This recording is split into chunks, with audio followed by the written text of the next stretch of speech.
writing a business plan. If you've got a great idea and want to start a business, the first step is to explain the who, what, why, when, and how of the project. It's called a business plan. It's a document that details the products and or services you're providing, your business strategy, and your financial goals. Welcome to Bloomberg On Demand, the business of life. I'm Carol Biaggi. So how you doing? What are you looking for? I wanted to buy a suit. We first started our plan in a class called Management 230 at Wharton. And when we did it then, we were a little bit more focused on being a production company and actually producing suits. And since then, things have changed tremendously. So that plan was instrumental in getting us started and giving us a foundation for what it was we were doing and some direction. And what's the number one and two things that you must do when you write a business plan? Alex was a student of Lawrence Gilbert's entrepreneurship class at Wharton last year. You lecture Wharton students on how to write a business plan. What is the most important thing you teach them? If you transform their idea from, I think that this is a great idea, to the data that I've assembled show this is a great business opportunity. What is the first step an entrepreneur should make when writing a business plan? To identify the audience.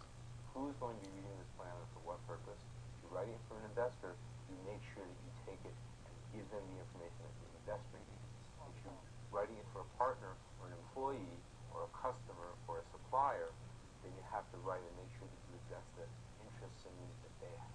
The business plan for me is really the Bible for our business. When we first wrote our business plan, we were focused on writing to venture capital because that's what the class focused on. And since then, since we're not seeking investment, we use the business plan as an internal development tool. Adele Oliva is a venture capitalist at Quaker BioVentures. The executive summary is really the hook to get people to read further into your business plan. You want to make sure the executive summary has a few key things. One is make sure it has what you're planning to do, whether it's a product and how you plan to develop that product or a particular service. The second is capture in just a paragraph the market opportunity for that product. The third is make sure in those first few pages you're communicating why this management team can do what you're saying you plan to do. And then finally, why is it financially compelling to make the investment? Talk to me a little bit about the management team and how they're profiled on the business plan. How important is that? The management team is critical. Any investor knows that, and I tell every class this, no business plan has ever been funded in history. People who implement business plans are funded. It's often stated that management's critical to a business, and it absolutely is because it gets down to the execution and how well a business is able to achieve its goals. So Matt, we've already laid out some fabrics for you to look at. If you're a startup, you may only have yourself or one other person on your management team. So you expand that management team into having, for example, an advisory board. So these are people you don't have to pay right away or perhaps at all, but they're people who can help guide you so that when an investor looks and says, gee, you're missing expertise in the area of finance, someone on the advisory board could be a specialist in finance. Financial information is critical because if someone looks at the plan and feels the financials are unrealistic or unexciting, they may not be interested in investing. So a typical investor would be looking for financials that are in that beautiful sweet spot. You need to have income statements, which are also known by P&L, profit and loss, and statement of earnings.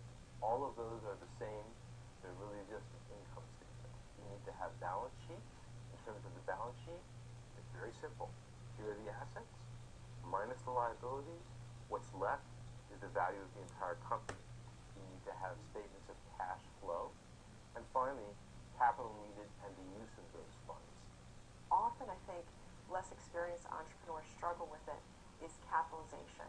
We'll often see business plans where they just aren't accurately forecasting what would really be required. The Small Business Administration has over 500 sample business plans on its website. I asked Professor Gilbert how helpful it was to do the research and to look at some of these plans. I think it is to a point. You have to always balance analysis with action.